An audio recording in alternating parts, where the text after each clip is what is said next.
Hey, welcome back to the Group Project Podcast. This is episode number 96, which is crazy. And I've got one of, I've said this before. I told him directly a couple of times, somebody who I've really looked up to in the content creation space.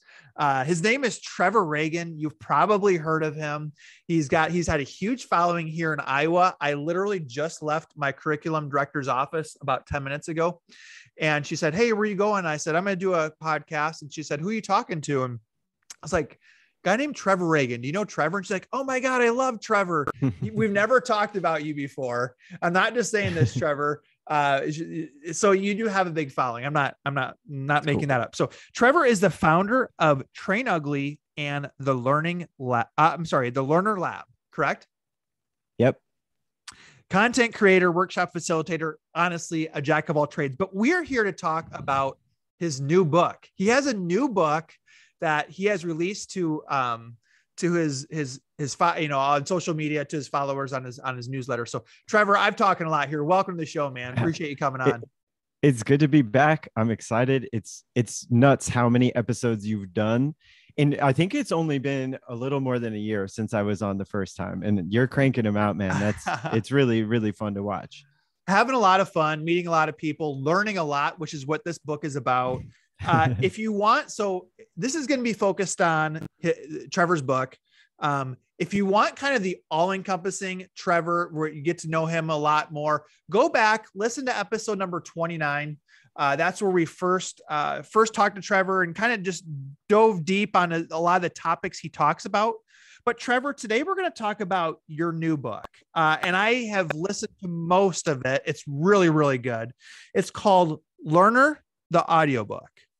How to get, is that right? And then how to get better at getting better, which I just love. So Trevor, tell us about the book. Tell us everything you want to know about the book.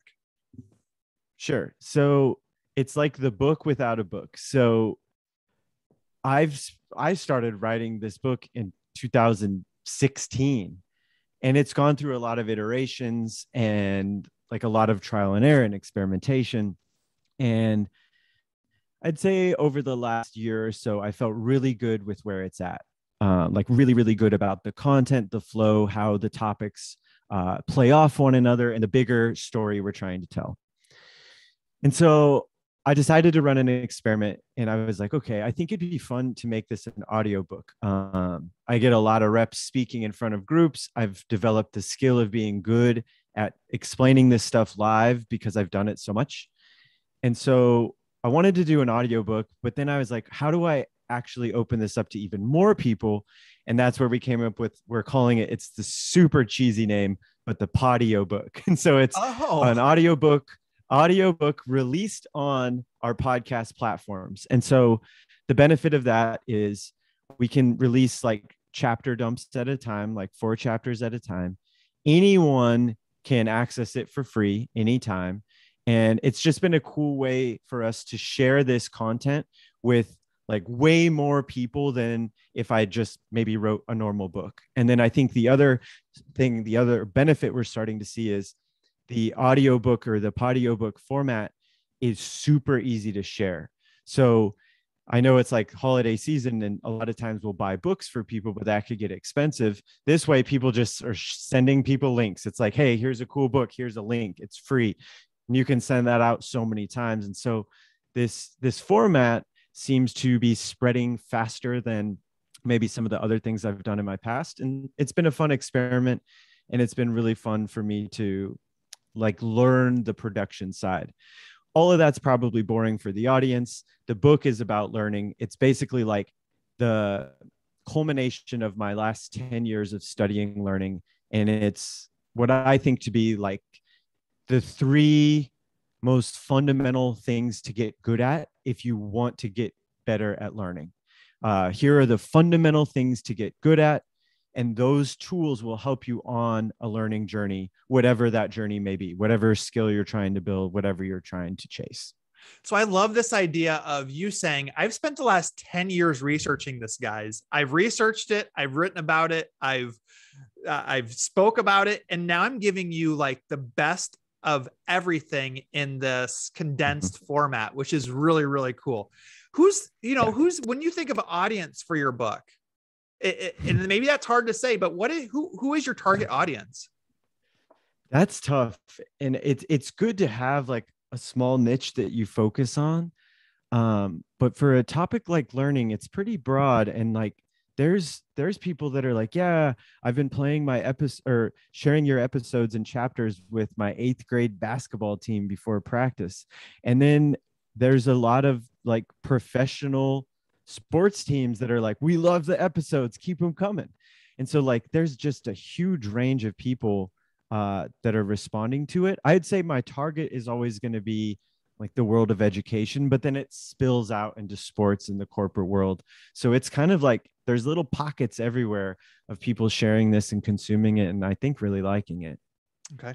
So your book is broken down, and so far you've released, as of today, 16 chapters. It's broken down into 4 chapter segments or sections. Yes. The first 4 chapters are Jungle Tiger, which is like, you're like, I mean, at least from my perception, I know you've kind of went through some seasons of different things, but Jungle Tiger is like your thing. What is Jungle Tiger? Okay. So this is good to kind of go over the whole structure. So let's connect some dots. Learning like the Jungle Tiger is sort of the thing that put me on the map. It's the thing that people are most familiar with my work. And it's basically just a big metaphor for a concrete truth of learning, which is if you want to get better at something, you must stretch a little out of the comfort zone and sort of take and sustain action that takes place outside of the comfort zone. So we call the space outside of the comfort zone the jungle, and we call our comfort zone the zoo. And so we have this big story about the jungle tiger and zoo tiger, but in the end, it's a metaphor for some, I think, concrete learning science. And so this first batch of chapters is sort of like the North Star. It's like, look, I don't care what skill you're trying to build. If you want to get better at this skill in the best, most efficient way, you need to find ways to sustain action that takes place a little out of your comfort zone at the edge of your abilities. Great. That's what we need to do. So that's how we like set the table with our first 4 chapters. And then as we go, we start to talk about, well, why don't we do that? And what would be the tools you could build to help you do that more? And so the structure is more like a story of, here is a thing we want to do. There are a lot of reasons we don't do that, but this book is designed to help you fix that. So it provides us, I guess, a target to chase throughout the book. And we keep coming back to that. Where did you come up with the jungle tiger analogy? And is it the lizard brain? I can't remember right now off the top of my head. Where did you come up with this at, man? Yeah. Jungle tiger, zoo tiger. Way back in the day, this is like 10 years ago, I would do little basketball camps for high school teams in the summer. And we were just talking to a team. We were challenging them. We were creating these drills that were difficult for them. And some of them weren't like responding to it. Their mascot happened to be the Tigers. And it just kind of sprung up out of nowhere. We were like, okay, how do we talk about, look, we're not making this hard just for it to be hard. We're making this hard because this actually helps you learn better versus a super easy, comfortable, mistake-free practice. And so it kind of came out of like trying to explain that concept in a simple way. And then the fact that their mascot was the Tigers, and then all of those things collided, and like that changed my life. That is awesome. Yeah. Because they say, great storytellers have great analogies, and I know you presented to our district a few years ago, and there's still kids to this day who remember that analogy, which is great. I mean, that to me, it has that stickiness factor, right? Where they remember kids learn, that's a very vivid thing for them to remember. So I think you're on the right trail there. How come people, I agree with, I love chapters 1 through 4, not willing to get out of their comfort zone. So many kids, so many adults like are comfortable with being average at things. Average. I'm okay. I'm okay. They don't want to go outside their comfort zone. Why is this, Trevor? Okay. So this is perfect. We're working our way through chapters 1 through 4. So first we establish we need a jungle tiger. Cool. That's not groundbreaking. Like, we know we need to stretch out of our comfort zone to grow. Things get more interesting when you tee up this question, which is, well, why don't we do it? Well, there's probably 1,000 reasons that in one way or the other, we avoid taking action that takes place in the jungle. But if you really, really get down to it, and if you're going to be honest with yourself and just kind of like observe the actions of others, maybe two of the biggest reasons we don't, sometimes we don't believe in our capacity to learn the thing. So yeah, if I believe that I can't build the particular skill, I'm probably not going to sustain any action that takes place out of my comfort zone. So that's one, is our, you could call them like fixed mindset beliefs about stuff we can't learn.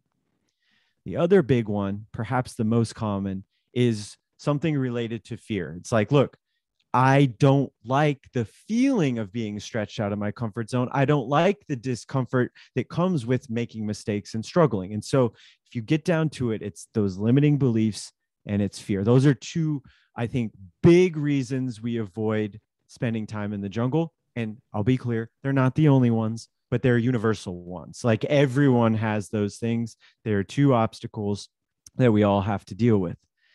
And so then the question becomes, which is the rest of the book, would be, what are the tools to build to help you overcome the limiting beliefs? What are the tools to build to help you overcome the fear? And what are the tools to build to help you stay in the jungle when stuff gets hard? It's like, that's the book in a nutshell right there. And so like that, how those dots connect and how it creates a narrative around it, I think is like one of the best parts of the message and best parts of the book. So chapters 5 through 8, you jump into growth mindset. Mm-hmm. And you had a really, so that was the interview with Carol Dweck, correct? Towards the beginning of chapter 5. And I love how you were like vulnerable and said, listen, how I was struggling up through the interview. I would be struggling too. She has gotten huge. I don't know if she was huge at that time or not, but I mean, every book you read, Carol, somebody is referencing Carol Dweck at some point. Yeah. So this is going to be a softball question for you, but what, in your words, what growth mindset? What is growth mindset in your own words? So like, I'm glad you asked it, because it seems like a simple softball question, but it needs to be answered more now. When a topic hits like growth mindset, through the game of telephone, we kind of lose sight of, well, what is it even? And I think I'm guilty of this in the past. Like, a lot of times we make it out to be something that it's not. At its core, a growth mindset is the belief we can build skills. And a fixed mindset is the belief that we can't. So I either have the skills I have and those can't change, or I believe in my capacity to build skills. Now, this can work on sort of the micro and macro scale. It could be, I believe in general I can build skills, or it's like, I believe I can build this particular skill, or learn this particular equation, or do this particular thing. And so at its core, that's it. It's the belief in our capacity to grow. That's a growth mindset.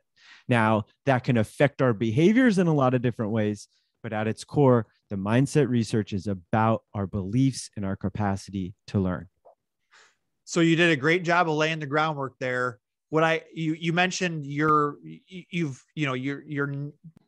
have a lot of audiences. You mentioned that, but you mentioned like education maybe being that core foundation. Yeah. This question comes up all the time. Like, how do we teach growth mindset to kids?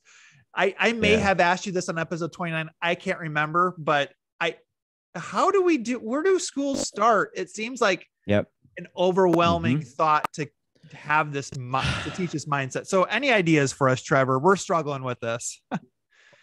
Hey, the reason I'm good at teaching this is because I screwed it up for years, and I just experimented with different things. And looking back, a lot of those things didn't work. I knew the mindset research mattered, but how you get there, that's where we've made the most improvements, through trial and error. So here's what you don't do, but here's what I did. And here's what a lot of people do. We say, okay, we know what a growth mindset is. Then we tell someone to have one. Hey, a growth mindset can help you become a better learner. You should have one. You should believe you can grow. And then we call it a day. We might put a poster on the wall if we're really frisky about it. And we assume our job is done. But what we're starting to see in not only growth mindset research, but just any behavioral change, it's like, look, very rarely can you change a behavior by just talking about the behavior. Learn more, have a growth mindset, be resilient, be adaptable, be agile. And we say that 5 different ways and we think we did our job, but then nothing changes and we wonder why. Well, nothing's changing because you have to attack those things from the ground up.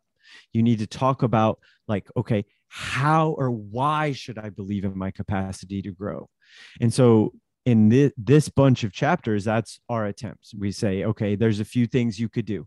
One is, and this is so simple, but it's powerful and it connects. I just did a talk with executives at PepsiCo this morning, connected with them. I was just like, okay, take 60 seconds and think about some skills you're good at. And they all kind of like looked at me weird and there's like an awkward pause. Then after a while, they start sharing some skills. Everyone's sharing skills. And that seems like a simple exercise, but there's a ton of power underneath it. It's like, look, there's 50 people on the call, everyone shared 2 or 3 skills. That's hundreds of skills, and some are big and some are small. All of those skills have 2 things in common. Once upon a time, you weren't as good at that thing as you are now, and that was changed through practice, which means you learned that thing. And so a big problem with the learning process is we don't recognize the fact that every week, every month, every year, we're growing. That goes for every human. We are growing all the time, yet sometimes we don't recognize the growth. Sometimes we don't give ourselves credit for it. So what I'm getting at is sometimes we're talking to people who are displaying like a strong fixed mindset. I don't believe I can learn. I don't believe I can do that. But they're sitting on top of a pile of 1,000 skills they've developed throughout their life. Like if you really think about it, every single thing we do in life is supported by skills we've learned. And that goes from talking to walking to like anything. All of those things are skills we built. And so the proof we can grow is the fact that we're here right now doing the things that we do. And so looking backwards and giving ourselves credit for the learning we've done, it's kind of a good backdoor way of building a growth mindset. It's, oh, I believe I can learn and build skills because I have learned and I have built skills. Mm-hmm. And so that's like one simple one that seems to connect with people. So you mentioned I forget what chapter it is, but you mentioned to build the skill, you need to do one thing. You need to get more reps, right? This more reps idea, yeah. Right? I remember vividly that part of your book. You know, one thing I do, and I may have missed it, but God, I feel like every book we talked about Carol Dweck growth mindset is in every book, and every book is Malcolm Gladwell, 10,000 hours, intense practice to achieve mastery. What are your thoughts on that? I for a while there, the 10,000 hour rule was the gospel. Now I've heard some people pushing back on it. What are your thoughts? Where do you stand on that? So there's like way more to this. This is like learning research drama here. So backstage. So Gladwell interviewed Anders Ericsson. Anders Ericsson passed away about a year ago, but he's like the learning dude. So in like a 15-minute phone interview, Gladwell takes that interview and then creates sort of like the 10,000 hour rule. Now, nothing wrong with that, but we have to be clear on what Anders Ericsson's research is actually saying. Saying it takes a really, really long time and really focused and intense practice to master something. Cool. Sometimes it's 10,000 hours, sometimes it's less, sometimes it's more. Here's how I'm going to push back. That doesn't matter. Who cares? Because the truth is this. For the people listening, we don't have to master a skill for it to have a really positive impact on our life. You don't need 10,000 hours to get good at something. You can get kind of good at something in a weekend, in a week, in a month, depending on what the skill is. Now, of course, mastery takes a really, really long time, but I think sometimes mastery becomes the enemy of learning and progress because it's like, oh, I know where I'm at, and I know to master this is going to take thousands and thousands and thousands of hours of practice. I think we should actually change the goalpost and focus on, learning enough to be dangerous, getting kind of good. Because if you get kind of good, you start to use the skill in your life. And then every time you use the skill, you get a little bit better, a little bit better, a little bit better. And that's the pathway to continued progress. And so the 10,000 hour rule at its core, nothing wrong with it. But sometimes it creates a lot of false perceptions around the learning research. And so my challenge to the people listening is don't worry about mastery. That's something that we can worry about years down the road. What you should worry about is, how do I learn enough to be dangerous? I can get pretty scrappy and make big changes in small bursts of time if I have like a good framework of the skill I'm chasing and I get some good reps. I think that's really important for people of all ages to understand. Chapters 9 through 12, you talk about overcoming fear. And one of the topics you talk about is this idea about reframing stress. Mm-hmm. If you are in education right now, all you hear is stress, burnout. So talk to us. What does reframing stress mean? So this might be my favorite batch of chapters, because this was the hardest one to make, because I had like the dream team of interviews, and there was like 2 researchers from all of these fields that are all kind of looking at the same thing, but in like different applications. And so we had Jeremy Jameson and Allison Wood Brooks. They researched this topic, what you just said is called like reappraisal, which is, how do I change the way I interpret stress in this moment before a challenge? Ali Kroom looks at what she calls stress mindset, which is sort of changing my perception towards stress as a whole, not in a particular moment, but just the way I think about stress. Then we have Susan David and Mark Brackett, who talk about changing the way we think about our tough emotions when we experience a setback. And so it's like, okay. And this took me years to connect these dots. I had all these books, these interviews, and I thought these were 3 separate things. But if you really run it through a filter and get to its core, they're all kind of saying the same thing, which is, we don't have much control over how we feel in every moment of the day. We don't. You can regulate a bit, of course, but we're not going to control every emotion we have throughout the day. What we can control is the way we think about how we feel, the way we interpret those emotions. And that's how we start to take the power back from our emotions. I'm not saying get rid of them. And I'm not even saying it's fun to feel stressed. I'm just saying we have to understand we are humans, which means we're wired and designed to feel these emotions. When we're stretched out of our comfort zone, it's no longer comfortable. It's going to feel weird. If we're experiencing a setback, it's going to create a ton of tough emotions. And so what we're trying to get away from is sort of this old school framing of tough emotions as weakness, as something that you should get rid of, as a sign that you're not ready, that you don't belong, to the more accurate interpretation, which is feeling tough emotions before a moment that stretches you out of your comfort zone, during a setback. It's human. It's normal. They're there for a reason. And so then, rather than fighting them, we learn to accept and understand. And that actually helps us get rid of them.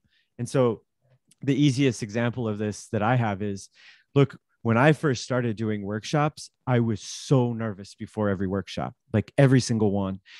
And I would interpret the nerves as a sign of weakness. I was like, well, I'm nervous because I'm too young to do this, or I'm not as prepared as I should be, or I'm not smart enough to do this. Because if I was smarter, then I wouldn't be nervous.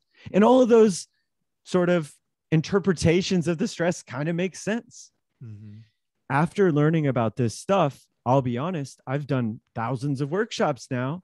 I'm still nervous before my workshops, but I know I'm nervous because this is a challenge. I'm nervous because I really care about this. I'm nervous because I don't know exactly how this is going to go. There's uncertainty and I care, which means I'm going to feel.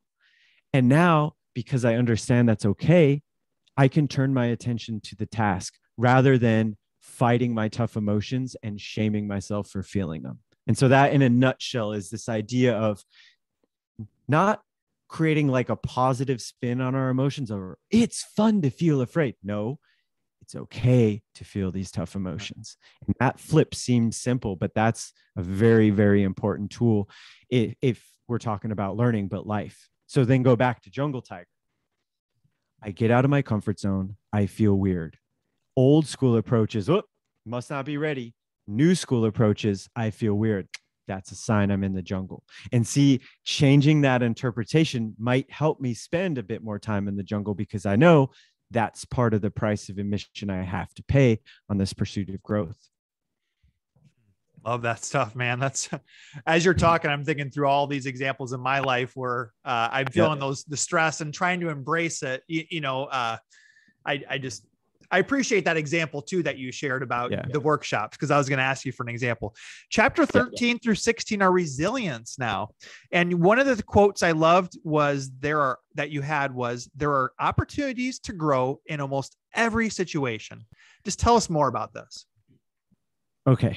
So this is, I think the overcoming fear is like my favorite, because we did a good tightrope walk of integrating a lot of research under one umbrella.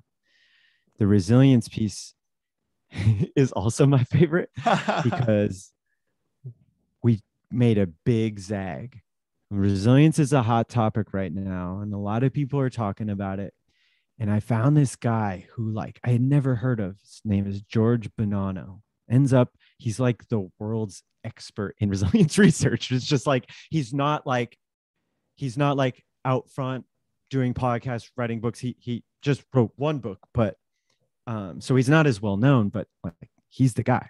So I had this interview with him, and I want to touch on that in a second. But to answer your question, we start this section with, look, in every situation, there are big and small opportunities to grow. There are. Doesn't mean the situation is fun, and doesn't mean the situation is fair, and doesn't mean it's easy. But in almost any situation, there is some sort of nugget, some sort of thing that could help me grow in one way or the other.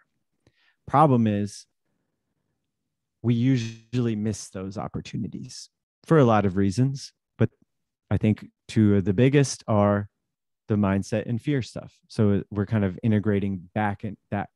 We're integrating those topics back into this one. So there are opportunities to grow and challenges, but sometimes we miss them. And so then the rest of that section is basically well, how do we change that? How do we try to extract more of these learning opportunities from the situations we face? And so we talk about some tools, and then we go to the interview with George. And I did the interview, and I'll be honest, I sat on it for 2 months. And I just kept watching it back, going through his book, listening, trying to read his articles, because it's what he was saying, I think, flies against what almost everyone is saying on Twitter about resilience. He goes, what we've found in decades and decades and decades of research around resilience. And he looks at people that have dealt with really, really, really tough things. There is not one characteristic or behavior that predicts resilience. He's yeah, there's a lot of things that can help you, maybe 70 different factors, but each one of those factors, its effect size at predicting resilience is incredibly small. And it's oh, wow. Because there's all sorts of people all around telling us, here's the key to resilience. Here's the characteristics of resilience, or whatever it may be. And his research is saying there isn't really one. There isn't really one, because no two setbacks are exactly alike, which means sometimes a tool is appropriate. Sometimes it's not. In other situations, it might be a different series of tools. And so he goes, if you want a better chance of a resilient outcome, it's not necessarily zooming in on a series of tools. He's the one thing that you should talk about, the one thing you should get good at, is flexibility. Flexibility gives us a better chance of a resilient outcome, because if we understand how to be flexible, we're going to go through this process. He calls it the flexibility sequence of trial and error, where I try a tool, what works, what doesn't. Cool, I try another. And so through this process of flexibility and trial and error, I'm more likely to achieve this resilient outcome because I'm open to trying a bunch of things, helping me find the appropriate tool for the particular situation I'm in. Okay. Now here's the part, and I don't even know if this will make sense. I tried to explain this in the book, and this is the part of my work that I get the most excited about. If you were to try to teach someone to be flexible, where would you start? Well, why aren't we flexible? We don't believe we can do the thing, and we're afraid of messing up. We're afraid of the trial and error and the discomfort that comes up when we're wrong. Mm-hmm. The beliefs and the fear. It's like, oh, didn't know this. This happened by accident, but the stuff we talked about earlier in the book, growth mindset and overcoming the tough emotions and changing how we interpret them, those are important building blocks of flexibility. So it's like, dang, not only are those things helping us become a better learner, but they're helping us become more flexible. If we're more flexible, we're more likely to achieve resilient outcomes. It's like, dang. So like all these worlds collide in that section where I'm just like, wow, total accident. But that was like a cool moment in the book. And I don't even know if I did a good job. You'll have to listen at like showing my excitement in that moment of like when those dots connect like that. It's, I think, exciting. It's really cool. So I'm not going to have a chance to talk about your trying out or walking onto the Duke basketball team. That was a fascinating story. I'm going to let listeners kind of. That's the intro. That's like the first 5 minutes they can get that. And I went all in on the production of that. And so I would love if people would, if just listen to that, let us know what you think about the first like 5 minutes. Good stuff. Cause I just totally could, what you said really resonated with me on how there's been some learning experiences in the past that I have not taken advantage of because I was negative in the moment. Yeah. So I'm going to ask you one more question. I know we got to get you out of here soon. You know, if I had, a dollar every time a coach told me our team just isn't resilient. Yep. I hear it all the time. You know, they get down and that's, whether it's college, whether it's high school.